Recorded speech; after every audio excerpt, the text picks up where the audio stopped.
తాజా 30 ఆంధ్రప్రదేశ్ ఐటీ శాఖ మంత్రి నారా లోకేష్ సోషల్ మీడియాకు పెద్ద కమెడియన్గా కనిపిస్తున్నారు.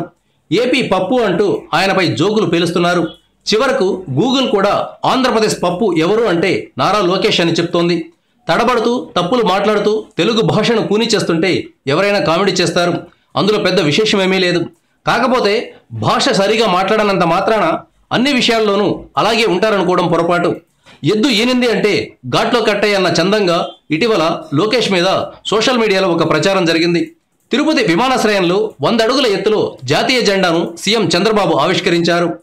ఈ జెండాను ఎగురవేసే సమయంలో అక్కడున్న వారందరూ జెండాకు సెల్యూట్ చేశారు. కానీ లోకేష్ మాత్రం సెల్యూట్ చేయకుండా నిలబడి ఉన్నారు.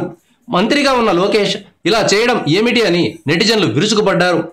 నిజానికి భారతీయ జాతీయ జెండా నిబంధనల ప్రకారం లోకేష్ ఎలాంటి తప్పు చేయలేదు. ఫ్లాగ్ కోడ్ ఆఫ్ ఇండియాలోని సెక్షన్ 6 ప్రకారం లోకేష్ జాతీయ జెండాను ఎంత మాత్రం అవమానపరచలేదు. నేషనల్ ఫ్లాగ్ను ఎగురవేసినప్పుడు యూనిఫామ్లో ఉన్న సైనికులు, పోలీసులు, పారామిలిటరీ లాంటి వారు మాత్రం తప్పనిసరిగా సెల్యూట్ చేయాలి. మిగిలిన వారు సెల్యూట్ చేయాల్సిన అవసరం లేదు. ఒకవేళ చేసినా తప్పు కాదు, కానీ జెండా ఎగురవేస్తున్నప్పుడు మాత్రం అటెన్షన్లో ఉండాలి. యూనిఫామ్లో లేకపోయినా ఒక్క రాష్ట్రపతి మాత్రమే ఖచ్చితంగా జెండాకు సెల్యూట్ చేయాలి. లోకేష్కు జెండా నిబంధనల మీద అవగాహన ఉందా లేదా అనే విషయాన్ని పక్కన పెడితే ఆ పర్టికులర్ సమయంలో మాత్రం ఆయన తప్పు చేయలేదు. సో ఆయన ఎక్కడైనా పప్పు కావచ్చు, కానీ జెండా వందన సమయంలో మాత్రం తప్పు చేయలేదు. Thank you viewers. ఈ వీడియో మీకు నచ్చితే లైక్ బటన్ టచ్ చేయండి. తాజా 30 ఛానల్కు సబ్స్క్రైబ్ చేయండి. మీ మిత్రులకు షేర్ చేయండి.